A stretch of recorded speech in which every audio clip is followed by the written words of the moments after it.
How's it going, everybody, and welcome back to another edition of the Stupid Questions podcast. Today on the pod, I'm going to be talking with Ari Klau. This is his round 3 interview. Awesome guy. Super excited to get to connect with him again. And, each time I have a round 2, or in this case, a round 3 interview, it allows for the relationship to have built enough to where we can just kind of talk about anything. And that's what I really love and enjoy, just diving into any topic that comes to mind. So I won't spoil too much, but it's a really fun conversation with Ari. So thank you so much, Ari, for coming on, and I hope you guys enjoy this episode, round 3 interview with Ari Klau.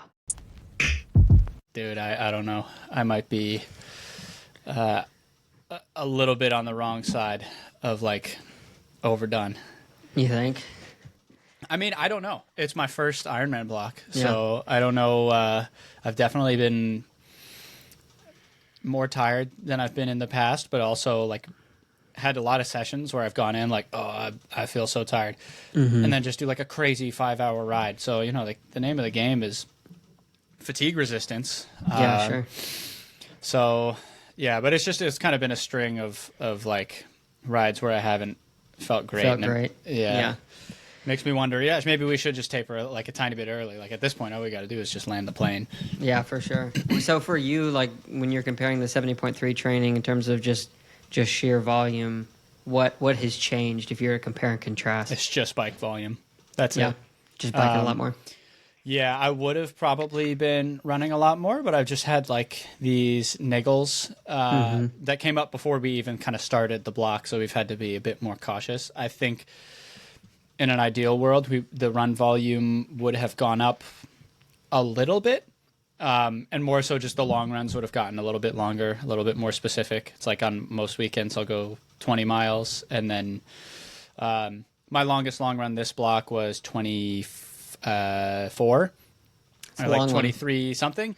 Yeah, it was good, but we only did one. We probably would have done 3, 4 of those types of runs. If I had been in, I guess, full health, but yeah, I run a lot of mileage generally, so I guess just one 24-mile run is kind of me being a little cautious, Yeah. Which is a cool spot to be in. Yeah, for sure. Well, it's your strong suit. It's what you feel most comfortable doing, I guess. Yeah, but the biking has been that's really, the swimming's been very similar, aside from there've been a few specific sort of 10x400 open water type session. It's just been, I was actually looking at my training peaks the other day. I'm not going to be able to remember the numbers quite off the top of my head. It was maybe on a normal month, the first 4 months of the year, I was between 20 and 23,000 kilojoules expended on the bike. I don't know if that checks out. I guess 24, if it was 24,000 kilojoules in a month, that would be that's 6,000 a week. Maybe it's more than, I don't know. Either way, if it was 2,000 to 20,000 to 23,000 a month, I was checking and I remember seeing 37,000 for the month of June. Just that level of increase, almost double the kilojoules was kind of the level of increase we were talking about. Yeah, I would love to see what that looks like on per ride, because I'm just looking at my bigger ride on Friday and it was 2,700, but you're doing more than 10 of those, or 11, 12 of those to get to 37,000. That's just crazy. Yeah, I mean, I can pull up my training peaks if we want to nerd out. Yeah, do it. I'm just really curious, what your, because your long rides are looking 5 to 6 hours right now, right? Your big ones. Yeah. Does it give me? Yeah. All right. Let's go to dashboard. Where did I see this thing? For a month, yeah. I was trying to look at my charts to see if I could figure out for the month. It was kilojoules by week/day. Here we go. Bike only. Last. Does it let you share your screen? I believe so. I don't know how protective you are of your training peaks, but Not that much. I mean, I didn't plan for this to be a super scientific one, but this sounds fun.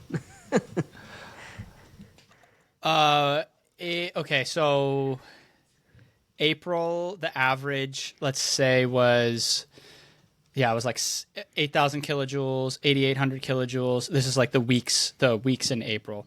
So I guess we're looking at more like 40,000 a month. I don't know where I got those numbers from that I was talking about. That's still a ton. Yeah. 9,700 kilojoules leading in. This is like leading into Chattanooga, and then we tapered down to 7,000, 7,500, and then the week after race week was like under 1,000 kilojoules, like basically nothing. And then it was right. So it was like 8,000 to 9,500 kilojoules were like the big weeks. And then once we start the Ironman block, week 1 is 11,000, 13,000. 11,000, 14,000, 14,000, Wow. 11,000. Yeah, like crazy. Yeah, like 50% increase in, or maybe not quite that much, in just like energy expenditure. And the way that happened was just a little bit more volume. So it was like we were doing 10, 11 hours a week with kind of a lot of intensity, like a work 2 solid bike sessions, sometimes 3 every week. And then in the Ironman block, there was less intensity, polarity, I guess. Very little zone 4, zone 5. But it was like upper zone 2, mid zone 3 every single day. Yeah, you're just grinding. Yeah, which coach had said we're not going to do that in the future. He was like, this is like a first Ironman block type of thing. And you see Lionel on his YouTube channel says it all the time. He's like, yeah, when you do that type of training, that's where you get dull. And you like, it does work if you're coming off of a huge base of VO2 max work and like your threshold's really high. I think, and I've talked about this with my coach, and you can get away with 6 to 8, maybe 10 weeks of that sort of, no zone 5, very minimal threshold sort of work, lots of zone 3, and you'll do really, really well off of it. And that's probably a great way to kind of peak for an Ironman. But beyond that point, you'll just get dull. You'll just get dull. So it was like, we're doing this because we came off of super high intensity, we weren't even training for 70.3. It almost felt like we were training for like Olympic distance a lot of the time. Yeah, because you're going so hard. Yeah, and then now it's like full on Ironman block, just high fatigue, middling power for a long, long time, all the time. And it got to me. It was mentally tough, but like it's a different level. It makes the respect I have for the the Christian Blumenfelds and the Ditlevs and the Laidlows and the Leon Chevaliers, and Trevor Foley, like these guys who just are great at Ironman, especially on the bike. It's a different level of training, just a different mindset. Yeah, it's interesting. So for you, whenever you were saying like you just felt the bike workouts weren't going good, and then you're also talking about just the mental, I don't know, fatigue of this is a lot of grinding. When you go out to actually do the bike workout, were you just underperforming, or was it mostly just mental headspace like, this feels like a slog? It's been a lot of up and down. And again, this is another thing my coach has gotten on me about. He's like, you've been riding the highs and lows too much this block. And I guess maybe in my defense, it's like it's a big thing. Like I've been kind of thinking about doing an Ironman for a really long time. And I guess, maybe my natural tendency is to be prone to super high highs and super low lows. And I felt like I did a really good job of just being super consistent, level-headed through the beginning of the year.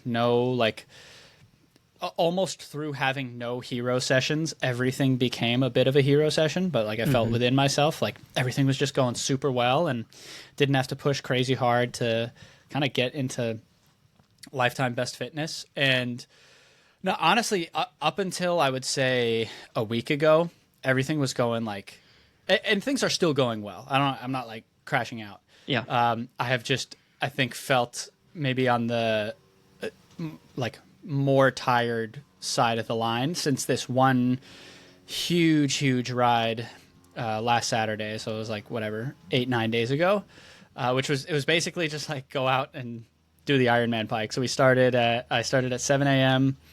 Open water, did 10 by 5 minutes, basically trying to get that Ironman swim fatigue in my body before starting the bike, so that the bike is extremely specific. And then the instructions for the ride were 4 hours, 25 minutes. Although in retrospect, I think coach meant 4.25 hours, so 4 hours, 15 minutes. 15 so minutes, I didn't, got 10 minutes bonus fitness there. Nice.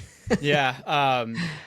At like just pretty solid effort. You know, we don't really have like a Ironman watts target. It was just like, You're going to go by feel. Go do like a very solid 4 hours, 25 minutes, and then take a little bit of rest, and then do 2 by 12 minutes pretty hard. Like 320 watts minimum was what he said. But, you know, really we're looking for more than that. And those are just, again, working on fatigue resistance. It's like do this huge ride, get a ton of kilojoules expended, you know, really ruin those legs, and then push power, you know, 5-6 hours into this ride. And I ended up normalizing over 300 watts for the whole ride for 6 hours. And it was like that middle 4.5 was 305 watts average, a little bit higher normalized. And it was like, I mean, shit, I just got to do that again, like in the race. Like if I do that again in the race, like that's, I mean, I've done 70 point. I got halfway and I was like, I've done 70.3s. Like this is the same power meter, the same bike. I've done 70.3s at lower power than this, you know, and like felt kind of good about myself. Yeah. So, you're getting fit despite the fatigue. You're definitely getting fit. Yeah. Yeah. I mean, that day really was like, oh, it's this whole thing worked. And I wonder, like, maybe I just got to sleep more. I got to eat more. Like it's hard to keep up with the caloric requirements. Yeah, for all those kilojoules. So, I mean, that's calories. You gotta up that. What is your like go-to favorite meal that gets you filled up? I mean, right before we got on this podcast, dude, I just have a huge bag, like an 8-pound bag of frozen chicken nuggets, and I will just. This is like I've always wondered if this is weird or not, because it's been a thing since I was a very young kid. You know, since I learned how to use the microwave. I would just like put chicken nuggets. Like when I go to McDonald's, dude, I never would get a burger or a fillet of fish or anything. Chicken nuggets. McNuggets. And that's my thing. And so, yeah, I keep a huge bag of frozen chicken nuggets, and it's like, it's so lazy. I just get a plate, I just pour a bunch out, and I put it in the microwave for 3-4 minutes, and I just have like hot sauce. Yeah, hot sauce on demand, and I just eat chicken nuggets, and that's I guess like one of my, I don't even want to call it guilty pleasure. Do you think that's weird? No. So like for me, it's funny first of all when you're mentioning chicken nuggets because like I used to eat them religiously.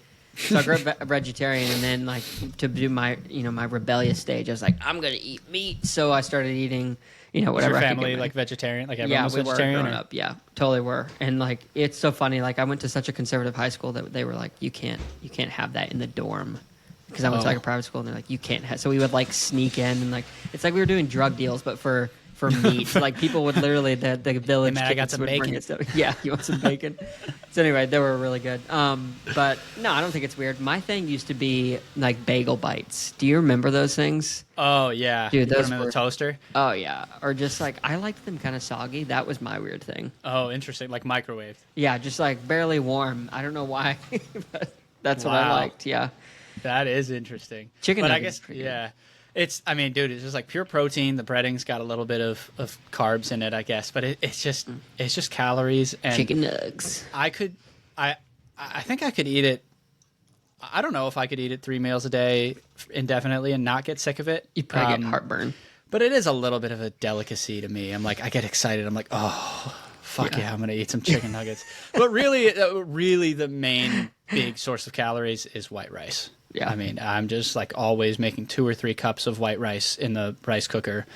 And just slamming it with everything. Most days. Yeah. And I just have a huge bowl of rice. This is probably two of the 3 meals a day. And then the other is big stack of pancakes. And then like the morning pre-training snack is English muffins with cookie butter. Mm-hmm. And that's how I've gone about it. But it's like 2 meals a day is like rice. And then I've got a lot of like meal prepped chicken. And I have just arugula or like greens sitting around, like greens with apple cider vinegar and olive oil. It's like my favorite basic dressing. Oh yeah. Kimchi, and then sometimes I'll have like olives or like artichoke, like those kind of marinated brined like vegetables, just to like keep the fiber intake pretty high. Yeah. But it's that's the bulk of it.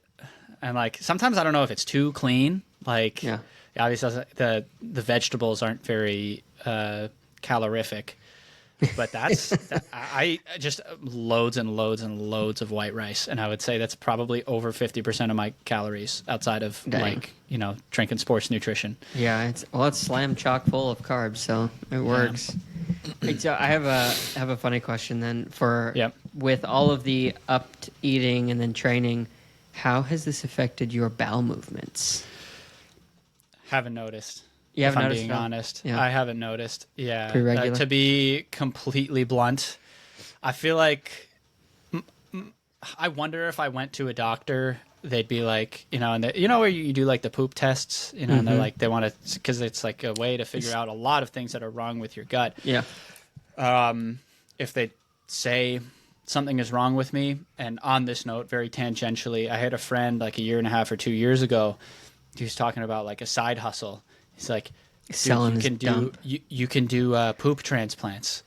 Like people will pay lots of money. Like people like with serious diseases, chronic diseases, like the insurance pays for it. Like people are paying for it out of pocket, but like they need healthy people with healthy stools. And I looked into it, and like I there's applied this whole for that program actually. Oh really? And you look on the Bristol stool scale. Yeah. And I basically looked at the criteria and was like, oh no way. This ain't me. I have way too soft bowel movements.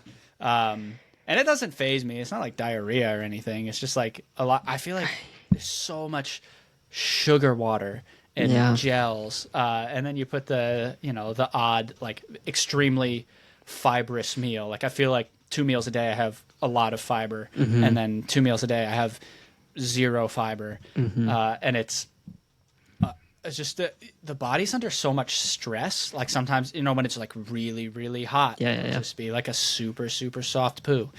And so it's variable. And there's definitely some solid ones. I don't know if it's a 1 or a 5 on the Bristol scale. I think 1 is soft.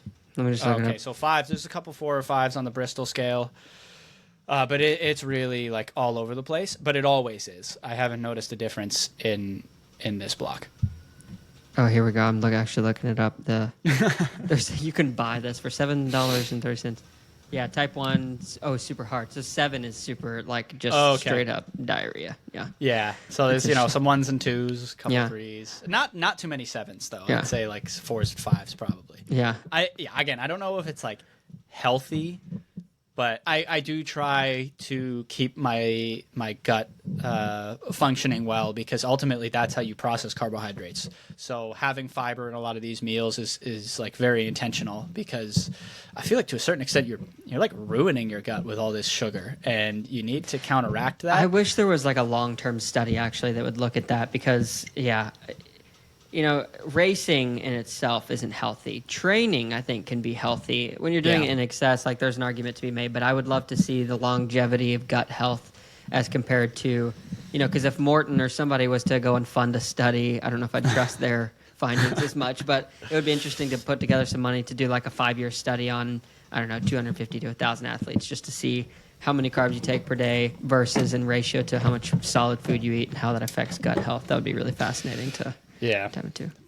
But it's definitely like there's a lot of people who, Sam Laidlow even was like, I've always had gut issues and I can't seem to figure them out consistently. And so that's kind of one reason I'm very big on just eating a lot of fiber, because it is a performance enhancer in addition to just, knowing that eating healthy is good. Yeah. Specifically, gut health is extremely important for processing carbohydrates, which is kind of everything these days. Yeah, it's interesting. When I got COVID back in 2020 or whatever, it actually cured me of all of my gut issues, dude. Like I used to have IBS, weird. Crazy. But whatever happened when I got COVID, it did the taste and smell thing. But for whatever reason, I had just, not to be too graphic, but just straight, I wasn't even like hungry. So for like 3 days, I was just drinking, but it was all coming out of my rear, and it was just like the most intense PSI of straight water. But I think it just juice cleanse, dude. It flushed my entire system, and I was like, "This is so crazy." But after that, no IBS. I didn't have farts that were stinking all the time. I was regular. Like now I go, 2 times in the morning or whatever. And like, it's just like clockwork. And I was like, this is the greatest thing that ever happened to me, if I'm being completely honest. That's crazy. I wonder if you just had like some Parasite or like virus. inflammation. Yeah, just maybe. like inflammation that happened whenever, like maybe it's an autoimmune thing, or like I have no idea. that just happened whenever you ate. And of course, you eat every single day. Like, had you ever done a long-term fast? No, I mean, no. The longest I had ever fasted, I used to fast once a day in college for like a year on Mondays. But other than that, no, nothing. What do you mean, like a sort of like a half day? Like a day where I would Water? just drink water, sometimes a little juice. Or for the full day, For the like full day. 24 hour, Yeah. or just like the sun up to sundown kind of thing. Yeah. And I wonder if like 2 or 3 days, like a longer, essentially a fat, like a no food Yeah, fast I guess at that's least. what happened. Yeah, because I had no Crazy. desire for food, not even remotely hungry. That was the weirdest thing. Well, I mean, I'm not a doctor. I don't know what happened. I have no idea if that's like, sometimes it's like a conspiracy theory. Like you just present something that seems like it can make sense, and then all of a sudden it's like, oh, Takes root. Yeah. Yeah. Oh man. Well, we're already 28 minutes in. I should say thank you so much for coming on again. This is the third time. I think you're the first person, if you're not counting like Mark Dibrick's and I's like roulette live thing. You're the first person to come on the third time. So thanks for making it happen. Well, thank you for being so flexible with my schedule. Oh, yeah, no worries, dude. We had to cancel once a couple days ago and reschedule, and then I lost my heart rate monitor before my ride and spent an hour freaking out about like, where is it? I don't know where it is. Oh, you haven't found it? No, it's scary. Like I don't know what I'm gonna have to buy another one. Like Those are expensive too. Oh Which my one do you God. use? Like the Garmin one? Garmin HRM Pro Plus. My girlfriend bought it for me for my birthday or a Christmas present or something, because my old one had kept like conking out. Yeah. So thank you for being so flexible. I'm honored to be on here for the third time, and I was just thinking, like we always get up to something. We always talking about something interesting, and here we are before the official intro talking about Ironman, gut issues, and soft poo. Yeah. And the Cute relationship little between the three. So we're already off to a great start. Yeah, no, 100%, man. Yeah, so, I mean, obviously you've been doing the Ironman training. I haven't seen you. I met you in person, I guess, for the first time in Taupo, but a lot has happened between now and then. What's been going on in your world other than Ironman training? Man, not much. Not much, which is crazy. I mean, it just speaks to how all-consuming This block I don't is. want to say Iron, because I know you can do, and a lot of pros do Ironman training much less intense than what I'm doing. But my coach and I are in full agreement of like, This is the way. we're going to do this. We're going to do this. And he has said, honestly, like towards the end of this build, your body was not ready for this. And I'm kind of like, yeah, that's, You can feel I it. think, but it's like, we didn't want to do I don't want to like disrespect a lot of people by calling it the junior version. But my coach, Jack, has spoken to, the majority of the greatest coaches and athletes in our sport. And he knows what the top guys are doing. He also knows, in terms of progression, how to get me there. That is all to say that we hit this build hard. The entire year was kind of trying to set me up in a place where I would be both physically and mentally ready to hit this block hard. Mm-hmm. And, I mentioned earlier on, I've had these like annoying little tendon niggles on the run. But I mean, really the star of the show is just the cycling. And it's been the most demanding but greatest 6 weeks of cycling I've ever done, and the improvements are just crazy. Like I'm so excited to just kind of see what I can do on race day. Like I'm really not putting any limits on myself. So to answer your question in terms of like what else is going on, really not that much. I spend time with friends when I can. I spend basically all of my spare time with my partner Iris, and we're moving in soon, which like I'm really excited about that. Just like I almost hesitate to say I'm excited about how much time it will save me, but there is so much time spent back and forth driving. And she lives downtown. Like she lives in a really like amazing location. I wouldn't like training from there, but I really like hanging out there. It's like basically on the waterfront next to Pike Place. If anyone's ever been to Seattle, like literally a 2-minute walk from Pike Place. Just the options for like coffee and food and just like hanging out and walking are incredible. An amazing view of the Olympic Peninsula and the mountain range. It's just like awesome. But it is downtown in like a mid-sized major city. Apparently Seattle has the 3rd worst traffic in the country. Like it just wasn't designed to have as many people as it does. And sometimes it will take me like 45, 50 minutes to get down there when with no traffic. It's a 10, 11-minute drive.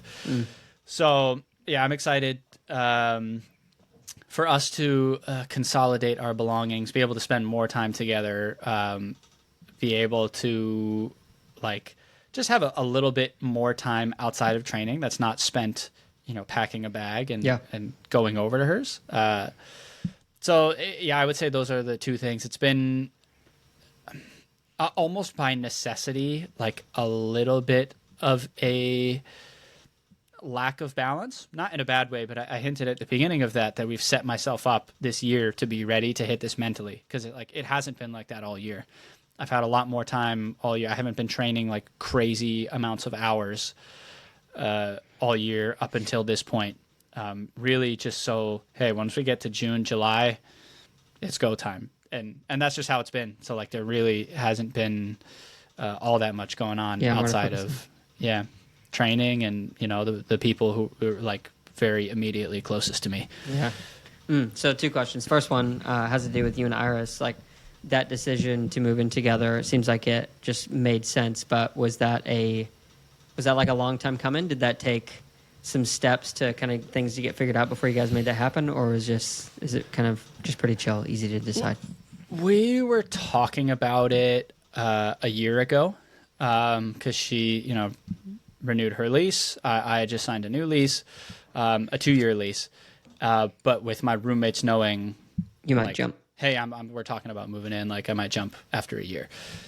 And yeah, so we were just like had brought it up, and then as you go over the next 12 months, you start talking about it. Oh, it's getting close. Should we start looking at when should we start looking at places? Like, should we move in? Like, because I'm living right now with one of my best friends. Like we ran in college together. Like we've known each other for a long time. Like we ran and like have just ended up in Seattle, largely in part like due to each other. And like, he used to run, like that's kind of where our friendship was formed. And then he quit the track team, and I don't blame him for him at all. He didn't love it the same way that I did, and has gotten like super into climbing. So like our lives have gone somewhat separate ways, but I feel like we're still so supportive of each other in like an extremely like, brotherly way. And so I'm with, living with him and his partner, who's also a good friend. And so I was like, well, I'm living with one of my boys. Like, do I stick out this lease? Like, do you just, renew your lease for one more year in in your apartment? Like, because the way we're looking at it is, well, we've got the rest of our lives. Should I just do one more year with my buddy? And then just as it went on, it was like, I actually kind of want to spend all my time with you. Like, I'm not in a rush to get there. But I feel like you get to a point where like, this is my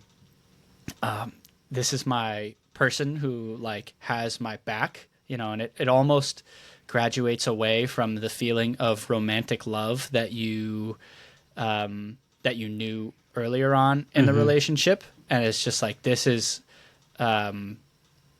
like, maybe it sounds stupid, but this is home. Like this is the person I want to be with. Making a home together. Who supports me. And yeah, it feels weird because I talked to my dad about it. I literally just straight up asked him like about what he thought, marriage with my mom and this like that. He's like I thought I knew, and it's like it's the biggest commitment I've ever undertaken, and they've been married for I don't know what 33 years at this point. Yeah, that's huge. And I feel like just the way he said it is, it just evolves. And the relationship. Yeah, and the way you think about love evolves. And I don't know, I feel like you look at your parents as, especially if they've been together for 30 years, it's like people who have figured it out. But the truth is they're still figuring it out. Like this is their first go around at being married for multiple decades. And it's the only, everyone only gets one. You only get one. Well, it's hard to be married for 30 years twice, I guess. But it would People be hard. have done it, I'm sure.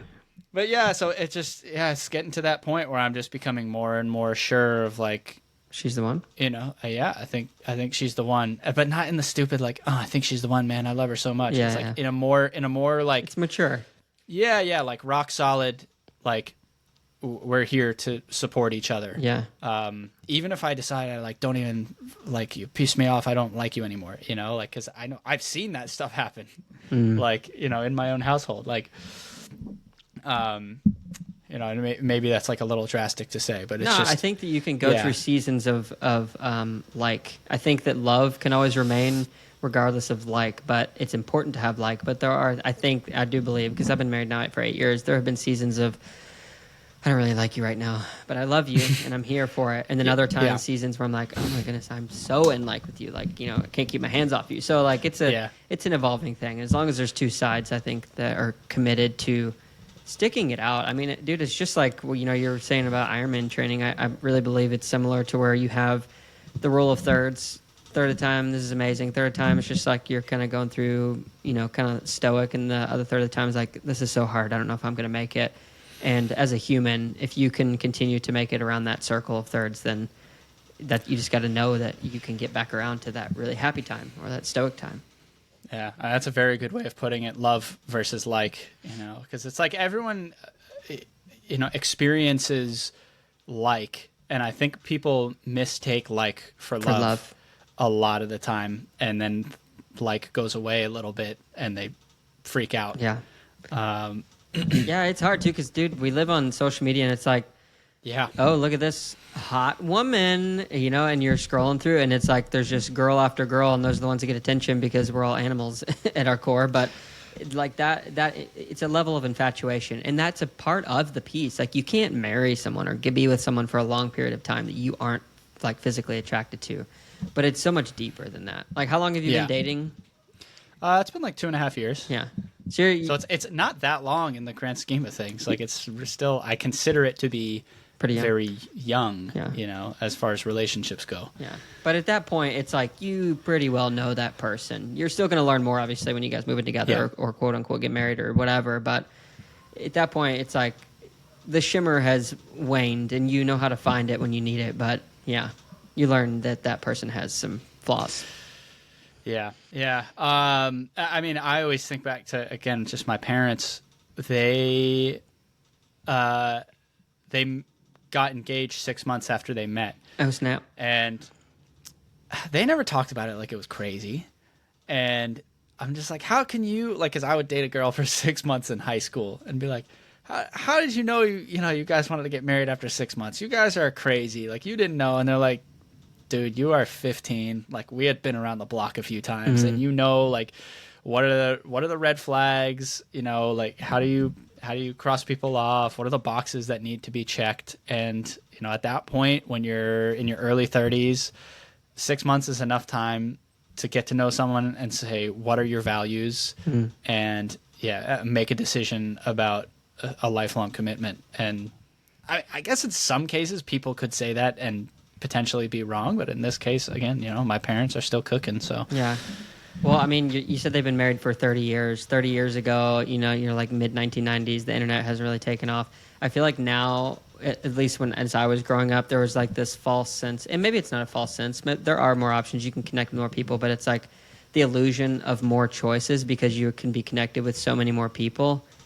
Like back in, let's just go 100 years ago or even 200 years ago, it's like, well, I'm from this small town and there's Billy's sister and she's kind of cute and who can I like sort of get along with, and then you make the decision and all right, we got to make this work because it's kind of survival. Like we have to live and survive now. Can we fit into that puzzle with each other? But I still think that there would always have been a quote unquote someone better, like there's Billy's sister and then there's Joe's Joe's sister, and then the new girl that, you know, Comes moves into to town. Yeah, the new farmer or whatever it is. Like, and yeah, it's magnified by the millions, I guess, many, many orders of magnitude now. But I think that concept of always feeling like you might have another option would have always been there, at least for certain personality types. And I don't know, maybe that's true with triathlon as well. Like would I be better at a different sport? Would I be better with a different coach? Would I be better with a different training style? Is this the race I should do? I love this quote: "Don't make the right decision, make the decision right." Because there, you know, what even is the right decision? Who is the right person? There's probably so many people you could meet that you're compatible with. Yeah, thousands, I believe that. tens of thousands. You know, and at a certain point, you met somebody at the right place and the right time, and you know, you have to decide what kind of life do you want to live, what kind of person do you want to be. And you know, I want to be the type of person who is loyal and is committed and doesn't get like my head turned, you know, swayed away by like shiny new things. That's the way I think about, you know, my close relationships. That's the way I think about, you know, even this sport I took very seriously because I was a track runner, and I was like, this is something I'm committing my life to. And I saw triathlon, even though it was kind of adding to sports, I saw it as giving up to a certain extent. And it was like, okay, I've been doing this running thing for 10 years. If I pivot here, there's no going back and there's no switching again. Like, this is it. Loyal, and committed. I'm absolutely going to figure out a way to make it work. And, you know, that's the way, you know, I want to live my life. With that commitment that you've made now, that you've been in triathlon for this long, do you ever have a temptation to think about, well, maybe just running would have been okay? No, I'm That's so beautiful. convinced of my my own potential in this sport being far, far higher than it ever was in running. And I think once you've done something for a decade, you have a sense of That's a good point. where you're like, I think so. I ran, you know, sub 14 the 5K back when that was like a decent time. Now it's like everyone and their mother in college is running that. I cannot. No, I'm saying like at the top level, it's like, you know, now that instead of being like 15th in the East region, I would be 200th. And at that point, you're just another guy. You're not even scoring at your conference. You might not even make your varsity cross country team if you're at a Power 5 school. Yeah, and then I ran 7:51 for 3K, which at that point was the 17th fastest time in the NCAA, which is like, I maybe was at the point where I could have gotten like a small running shoe contract. And I was like, I had begun to really, maybe I had a self-limiting mindset. You know, I was still young. I was like 21 or 22. And maybe I could have exploded and gotten a lot better than I thought. But at that point, I was like, okay, well, maybe I can be a, you know, 13:05, 13:10 5K guy, which at that point would have been like, you're a super dark horse for the Olympic team. You're constantly like making finals. You're, you know, making a living, but you're not making a lot of money. And, you know, you might have, you know, sort of a loyal fan base, but you're not well known on the world stage or anything like that. And that's kind of the level I thought that I could get to, is like a decent staple on the American distance running scene. And now in triathlon, and maybe this is like credit to the coaching, but I had kind of just thought maybe out of sheer ignorance that I could reach a much higher level in triathlon. And not only do I believe that now, I think I'm like knocking on the door of it. So I feel validated. But also, it's only been 4 years. Yeah. So in my mind, I have, you know, 8-10 years to go before I can really think about what's the next thing I'm doing with my life. Yeah, interesting. Well, first of all, I really appreciate the way you were able to articulate that journey, because I hadn't ever heard the perspective of somebody who is in the running world and how it comes to triathlon, but with that level of detail. So that's really fascinating. I'm sure people loved hearing that. But now that you are committed, you've got the belief in yourself. Let's just say that you get to quote unquote where you want to go. And I understand that everyone always has a new level of once you reach one pinnacle, you have somewhere else you want to go. So we can argue about that in a minute, what that exactly that is. But after triathlon, I mean, this kind of leads to my next question. What would you want to do after? And then I'll ask the question actually about the other question. Right now, the thing kind of going through my head is like at some point in my life, because I know that athletics has a clock on it. Mm-hmm. You can't do it at a high level forever. Right now is the window.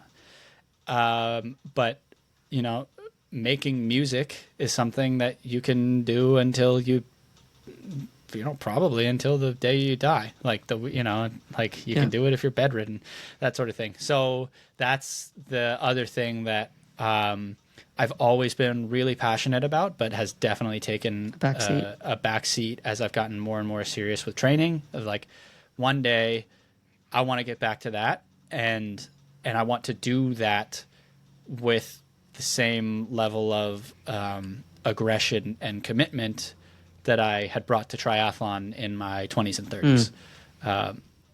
So it's like very far off, very nebulous right now. I don't know what it'll look like in a decade, but that's the thing that I'm almost 30. I'm 28. And since I became almost conscious, since I was like a young teen, I loved music and I loved running. And I have felt like those are the two sides of me in many ways. And again, the athletics has a clock, so I'm doing that now. And then afterwards we'll see. But I think pursuing music in I don't know if it would be in a professional fashion or exactly what it would look like, but just really giving myself time to do that for a long, long period and see like what kind of stuff I can create. Yeah. Oh, I'm glad you brought that up, because I was going to ask, like, I know that you are a very creative individual, obviously with the music and just the other stuff that you have going on or have done in the past in your different outlets. So with this increased level of training and just focused on athletics, do you feel like that this has enhanced or inhibited your level of creativity? Inhibited. Yeah. I think creativity requires energy. And maybe there's a world where my habits are different, or there's somebody, I get to a high enough level where there's somebody doing more stuff for me, and I have more time on my hands. I don't know how that would even work. I don't know where the time would come from, sure, or the energy would come from. But yeah, it's so like, I feel like when I sit down, when I do have time and I sit down and try to, make a beat, if I'm like tired, if I have that sort of frontal lobe, lack of glycogen, right? It's all going to like replenishing muscle glycogen, like the brain needs energy. I just end up feeling flat, and I don't like anything that I'm making. I don't hate it necessarily, but I'm just like, I don't know where to go with this. I've laid down a very basic beat. I don't know how to turn it into a song. And I think a lot of it comes down to a lack of energy. But again, it's very conscious. I'm very conscious with where I'm putting my energy right now.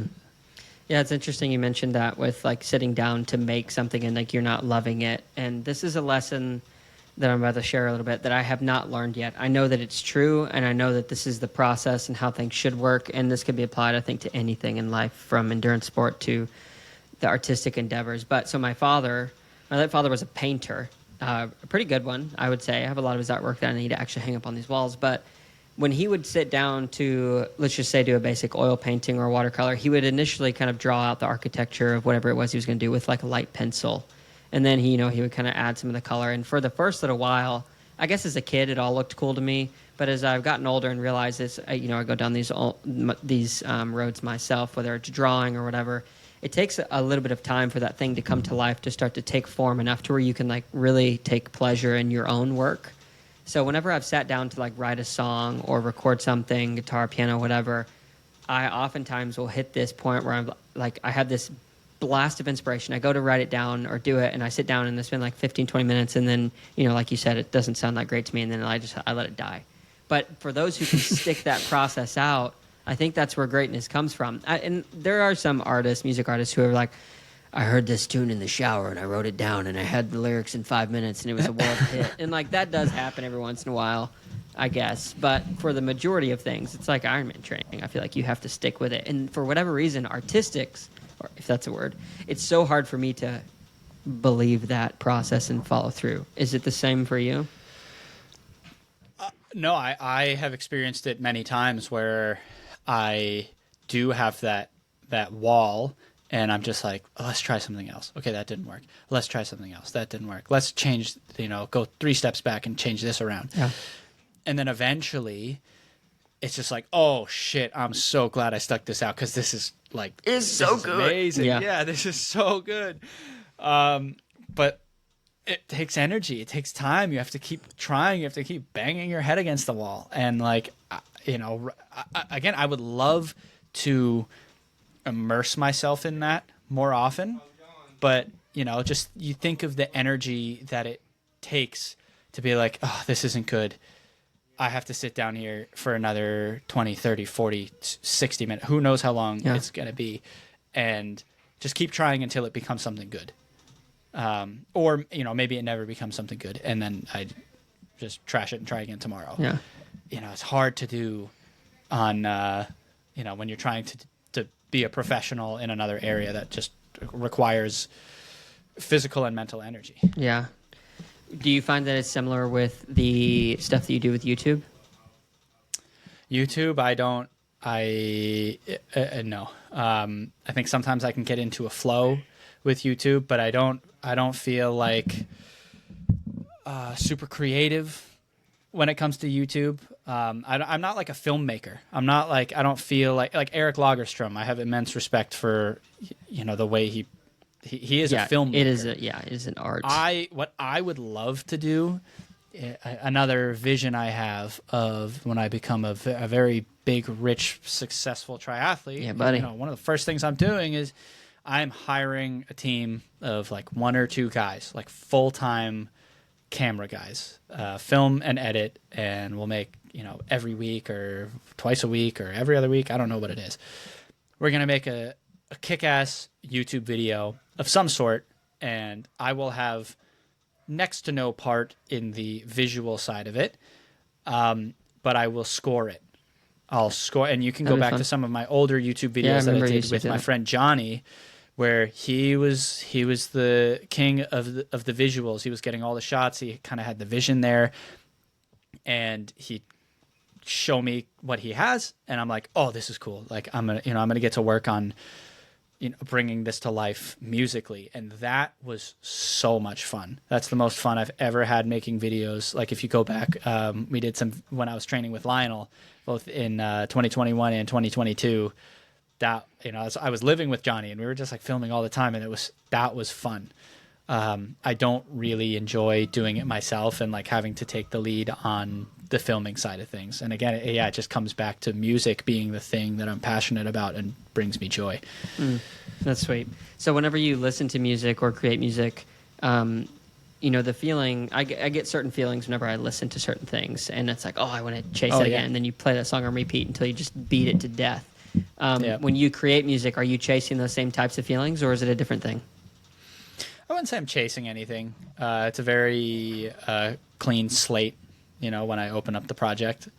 I don't, there's different workflows I have that lead to, sometimes I open it up because I had just listened to a song or a couple of different songs, and I'm like, oh, I want to try to make something like that. And honestly, when I go in with the intention of trying to make something like that, it either doesn't sound anything like that, or I just don't like it, because it's like, well, this isn't me. This is somebody else. Yeah. And yeah, it's a super just like open book. Like I have a sample library. It's called Splice that I pay $10 a month, and it's like millions and millions of royalty-free samples of like every possible sound, Cool. And sometimes I'll scroll through there and find like some cool like old time piano sample like in the saloon and be like, oh, okay, I want to make something like hip hop beat out of this, just like chop it up. And so I like going in without knowing what it's going to end up being. Yeah. So I have a totally unrelated question. Yep. With your mustache, you have been growing this thing for how long? Was it 2018? Is that how long it's been? Like, it might have been 2018, or it might have been 20. Oh, I want to say it was like November of 2018. Something like that was the last time I had like fully shaved. Yeah. And it's now become full and well like your brand. So do you think it will ever leave? I don't know. You ever get tired of it? No, not really. I think there's a fear of shaving it. Oh, so it's like who am I? Yeah. Like, oh my God. My identity. Yeah. Yeah. Who's Ari without a mustache? Yeah, it would be crazy. I mean, I think I would love to go do some aero testing and figure out, like, is this actually costing me something? Because if it was costing me something significant, you might chop it. Yeah, I'd probably go without it or shave it super short. Like Oceanside, I accidentally shaved it super short. I think I might do that. Again. It grows back fairly quick. And it seems like that's not... I don't think that's costing me anything aerodynamically or in the water. Yeah. So I don't know. Yeah, I don't know the answer to that. It is what it is today, and maybe I won't like it tomorrow, and it'll be gone. Oh wow! So it's like not. Yeah, you're not that married to it. Well, you did didn't you do a bet with Justin?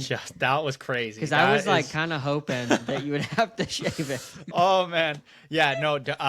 During the race, so the context here is Justin Reale and I had a bet going into Oceanside about who would beat the other, and he put $500 down if I put my mustache down. And in retrospect, my thought in the moment was, oh, okay, that's a cool $500. You know, I'm like a struggling, like mid-level pro triathlete. Like that's like 4 sets of new tires for the races. Like that's a flight to my next race. Yeah. And the mustache will grow back. So this is a good decision to take it. I should have tried to get more money. Yeah, I was going to say, he probably would have dropped more. I know he's doing well. Yeah. Yeah, I should do like 1,000 or 1,500 next time, maybe more. And then, in the race, so I hadn't ridden I had like everything going like not wrong going into the race, but I didn't have a bike until 6 days before the race, or I had a road bike that on the trainer, so I couldn't even ride outside. Yeah, because you were like getting it fixed or something, right? Yeah, I was getting it carbon repaired because it was just like cracked to like I couldn't ride it. And just all the estimates were going over in terms of when the carbon repair was going to be done, in terms of when the shop was going to have it built back up. And I got it back 3 days before I traveled, got a couple rides on it. Sketch. And then, Justin Reale has a great swim, goes off the front on the bike, and he has I want to say a 12-minute lead on me coming out of T2.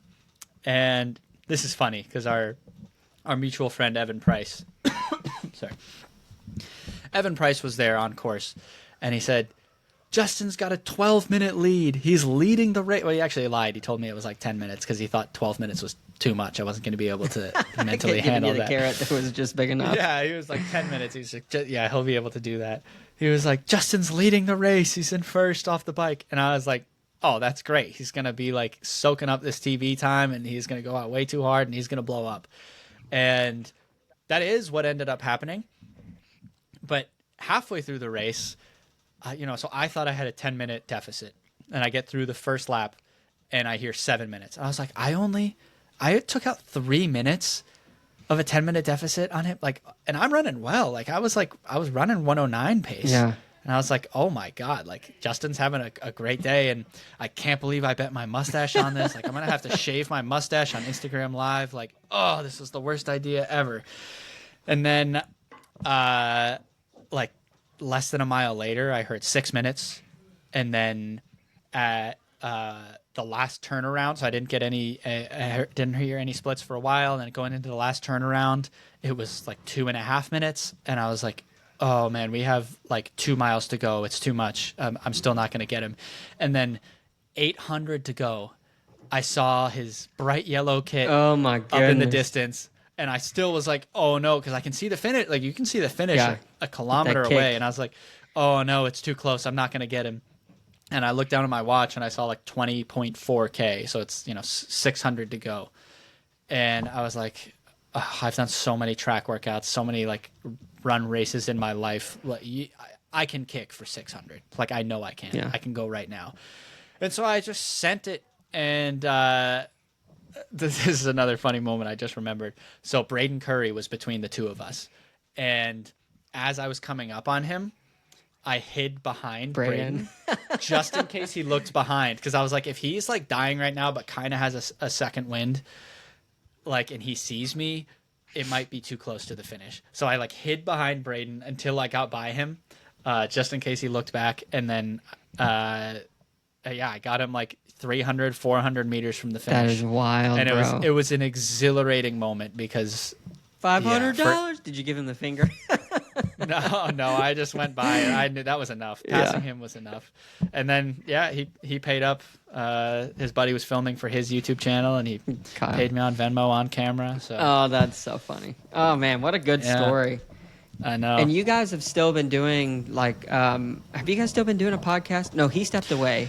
Justin stepped away for training. No, we've been doing one on the Triathlon Hour Patreon still, me, him, and Greg, which Okay. has been a really fun time, honestly. Just like to get 3 guys who love training, love triathlon, just to sit down and chat about what we did. Like, I don't know if it's the kind of thing that has mass appeal, but for kind of the like loyal followers, I think they enjoy it, and we enjoy doing it a lot. Yeah. Like it's kind of just it's like community. a chance to kind of have a phone call with your friends. Really, like it just so happens to be recorded. Yeah. So, and that's where the bet came from, is we were doing the podcast leading into Oceanside, and we were both like, I'm in such good shape. Oh, well, I'm in such good shape. Well, like, all right, who's gonna win? Yeah. And that's the bet was born. Oh, that's awesome. So you guys are still doing it. I'll have to link that in the show notes for people if they want to check it out. Is it on Patreon only? Like you have to go there, pay? And then... Yeah, it's a Patreon. Okay. Patreon. It is behind a paywall, Yeah. but it is worth your money, and we are getting a share of it. So Okay, nice. yeah. So Jack keeps on like giving me the carrot. He keeps saying he's going to be on, but then like he won't commit. What do I have to do to get this guy to commit to like stick a date? I catch him on a good day, honestly. I should just message him once a day. I would say. Yeah. Yeah. I don't know. Jack is one of the most interesting people that I've ever met. He is insanely intelligent in like a lot of different areas. Mm-hmm. He's like been involved in like MMA stuff, like training MMA fighters, Aussie rules, football. Like I think when he was young, he was like a very high level tennis player, and then running and triathlon, and sports. He did like I don't know if he finished the law degree or if he did just like a couple years of it, and he has a sports science degree. He's done like so much stuff, and he's definitely one of those ultra creative types of guys who I think he'll just like go super hard on something. And this is the way he was like at training too. He would go like just overboard on training. I think you can see it in the way like sometimes he'll just be like banging out podcasts for however many weeks on end, and then need a little bit of a break. So yeah, if you want to get him on the podcast, I think you just got to get lucky. Yeah, I just you got to catch him in a good mood. I'm gonna message. You got to catch him in a good mood. I just messaged him. I said, "Brother, just recorded with Ari. I need to interview you. Are you in a good mood?" So we'll see what he says, because he's been so back and forth. Because one time he's like, "Yeah, I'll be on the pod." I was like, "Okay, great. I'm planned out like 6 weeks." And he's like, "What the heck are you doing that for?" And like gave me all this. Yeah, that's the other thing. You got to do it like it would. Let's literally record in have 10 to be minutes. Like, no, I actually, yeah, it's tough. I'm gonna. I don't know that he knows what. What are you up to tomorrow? Yeah. Yeah, I think if he says yes, just make it happen. Quit your job, do it. What a prima donna. Call in sick, whatever you're doing for the day. Yeah, that's so funny. Oh, cool, man. Well, dude, it sounds like you've got a lot coming down the pike. You've got Placid, obviously. You're getting through the Ironman block. I'm assuming because Placid's like the last race that you could potentially qualify for Worlds, right? Oh, that's not really on my It's mind, not, to be though. honest. Yeah. Like, if it's in the back of my mind of like, oh, if I it got a is, slot, would I I take it? go? Yeah. But I don't know. It's, I trained in Nice with Penny Slater last year, and I've spent a lot of time on the bike course. Okay, that's good. It's a really awesome course, but also just the level. I decided after Taupo last year, like, I'm not going back to a world championship. Honestly, I'm not really going to a race of that level, period. Until you're ready. That takes the fight. Well, I would if it was like a driving distance away. Okay. Or, like if it's outside the U.S. and it requires a kind of a large financial commitment, and there's so much uncertainty with traveling internationally, with just you're getting on different time zones. Like like the further out you go, the better. But that's a lot more money you're going to have to spend on housing and that sort of stuff. And then you're in a different country. What's the food like? I almost friggin' had a mental breakdown in France because they wouldn't speak English to me at the grocery store, and like you have to go like scan your fruit. Like if you're buying fruit or produce, you have to go like scan it and weigh it out before you get to the register, which is just like in America, you just bring it to the register and it like weighs it on there if it's by weight. Yeah, and like I was just like stuck at the register, and like it's in this small town in the mountains, and nobody speaks English there, and they hate you if you speak English. And I was just like, oh my god, this is tough. This is tough to be here. So things like that you got to deal with. So, but yeah, back to the original question is I'm not going to do that again unless I'm going to go here and basically make some cash. Yeah. And have it be, or like it's worth my while in terms of sponsorship and exposure. Yeah. Things like that. So if I like podiumed at Lake Placid, and the field that's going to be there is pretty insane. It's Trevor Foley, Cam Worth, Christian Hogenhog, Leon Chevalier's there. It's like, legitimate podium threats at at Nice are going to be showing up in Lake Placid. Yeah. So yeah, if I were to podium and get the slot that way, I'd consider it. Yeah. Because maybe I can go and get top 10, top 15, whatever. But yeah, if I got the slot from a roll down from still have a good race and I get 6th, 7th, 8th, something like that, and it rolls down, probably wouldn't go. Yeah. What is the next thing that you are looking for in terms of taking the next rung of, I don't know, professional maturity in this sport?